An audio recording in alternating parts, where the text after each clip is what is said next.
Улсын хурлын дарга эрхэм гишүүдээ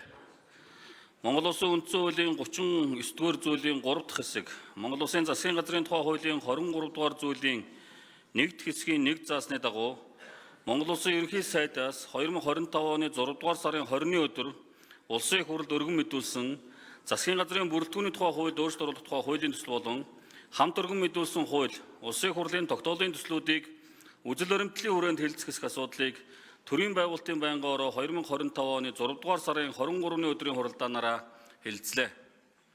Хуулийн төсөлд Улсын хурлаас 2024 оны 7-р сарын 10-ны өдөр баталсан засгийн газрын бүрэлдэхүүний тухай хуульд өөрчлөлт оруулах буюу тус хуулийн 1-р зүйл заасан Монгол Улсын засгийн газрын гишүүн, Монгол Улсын сайд, хяналт үнэлгээний үндэсний хорооны дарга, Монгол Улсын засгийн газрын гишүүн, Монгол Улсын сайд, боомтын сэргэлтийн үндэсний хорооны дарга, Монгол Улсын засгийн газрын гишүүн, Монгол Улсын сайд 20 минутын хот үндэсний хорооны даргатай холбоотой хэсгийг тус хүчингү болгохоор тусгасан байна. Үүнтэй холбогдуулан засгийн газрын зарим гишүүдийн эрхлэх асуудалд өөрчлөлт оруулахаар тусгажээ. Байнгын орооны хуралдаанаар хууль тогтоолын төслүүдийг хэлэлцэх үед Улсын хурлын гишүүн Од Баяр төсөл нь өмнөх засгийн газрын бодлогын уламжлалыг хадгалж байгаа эсэх, засгийн газрын хяналт хэрэгжүүлэх газрыг засгийн газрын хэрэгт газрын харьяанд ажилуулах талаар Улсын хурлын гишүүн Б. Пүрвдөрж засгийн газрын хяналт хэрэгжүүлэх газрыг эдийн засгийн хөгжлийн сайдад шилжүүлсэн талаар Улсын хурлын гишүүн Ж. Баярмаа төрийн албаны удирдах албан тушаалтнуудын тоог цөөлөх, төрийн албаны реформ, ажиллах хүчний дутагдaltaй салбарын талаар мөн засгийн газрын 14 мега төсөл үргэлжлэх хэсэг талаар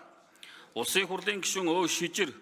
буруу бүтэц давхардсан чигүүргийн улмаас улсад учирсан хохирол, хариуцлагын талаар хууль санаачлагчаас асуулт асууж хариулт авсан болно.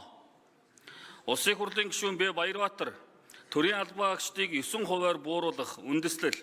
шаардлага тодорхой болгож, энгийн төрийн албан агчид руу бус давхардсан чигүүрг бүхий удирдах албан тушаалтанд чиглүүлэх талаар саналаа илэрхийлсэн болно. Байнгын ороо хуулийн төсөл болон хамт өргөн мэдүүлсэн хууль, Улсын хурлын тогтоолын төслүүдийн хэлэлцэх хэсэг талаар санал хураалт явуулахад засгийн газрын бүрэлдэхүүний тухай хуульд өөрчлөлт оруулах тухай хуулийн төслийг 75% саналаар, хамт өргөн мэдүүлсэн Монгол Улсын засгийн газрын тухай хуульд нэмэлт өөрчлөлт оруулах тухай хуулийн төслийг 75% саналаар, төсвийн тухай хуульд нэмэлт өөрчлөлт оруулах тухай хуулийн төслийг 75% саналаар, төсвийн доктортой байдлын тухай хуульд нэмэлт оруулах тухай хуулийн төслийг 75% саналаар,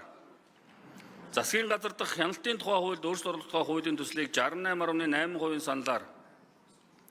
Монгол Улсын хилийн тухай хуульд өөрчлөлт оруулах тухай хуулийн төслийг 81% саналаар, нийслэл Улаанбаатар хотын замын хөдөлгөөний төгжрлийг бууруулах, гэр орооллыг орон сууцчуулах тухай хуульд өөрчлөлт оруулах тухай хуулийн төслийг 81.3% саналаар, тогтоолын хавсралтад өөрчлөлт оруулах тухай хуулийн Улсын хурлын тогтоолын төслийг 81.3% саналаар үжил баримтлалын хүрээнд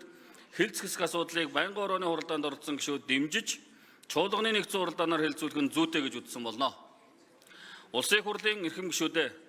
засгийн газрын бүрэлдэхүүний тухай хуульд өөрчлөлт оруулах тухай хуулийн төсөл болон хамт өргөн мэдүүлсэн Монгол Улсын засгийн газрын тухай хуульд нэмэлт оруулах тухай, төсвийн тухай хуульд нэмэлт өөрчлөлт оруулах тухай, төсвийн доктортой байдлын тухай хуульд нэмэлт оруулах тухай, засгийн газар дахь хяналтын тухай хуульд өөрчлөлт оруулах тухай, Монгол Улсын хилийн тухай хуульд өөрчлөлт оруулах тухай, нийслэл Улаанбаатар хотын замын хөдөлгөөний төгжрлийг бууруулах, гэр орооллыг орон сууцчуулах тухай хуульд өөрчлөлт оруулах тухай хуулийн төсөл болон тогтоолын хавсралтад өөрчлөлт оруулах тухай Улсын хурлын тогтоолын төслийн хэлэлцэх хэсэг талаарх төрийн байгуулалтын байнгын орооны санал дугуйг хэлэлцэн шийдвэрлэхийг та бүхнээс хүсье.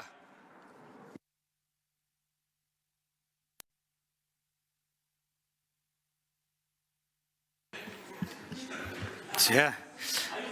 Ажлын